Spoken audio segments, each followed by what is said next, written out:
আসসালামু আলাইকুম ভিউয়ার্স, এই দেখেন আরেকটা গরু বিক্রি হয়ে গেছে। দেশি গরু, বকনা গরু। এই যে দেখেন, এ ভাই, এটা কত বেচা হয়েছে? 29। এই দেখেন 29 বকনা গরু। গরুটা আবার মোটামুটি ভালোই আছে। এই যে দেখেন ভিউয়ার্স, বাজারে কিন্তু আরো বিভিন্ন ধরনের ষাঁড় গরু উঠছে। এই যে দেখা যাইতেছে কি আরেকটা গরু বিক্রি হয়েছে। এই যে দেখেন, এগুলো আমার পক্ষে হয় নাই। এই যে দেখেন আরেকটা গরু বিক্রি হয়েছে, এটা ৭৮,০০০ টাকা।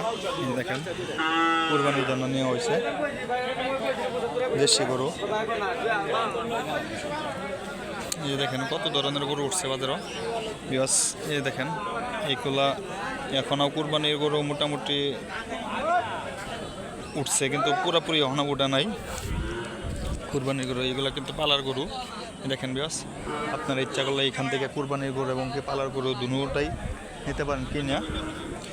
একবারে অল্প দামে বিক্রি হয় এখানে। গ্রামের হাট বাজার, গ্রামের বাজার এটা, চরখরিচা গ্রাম, তার সাথেই বাজার।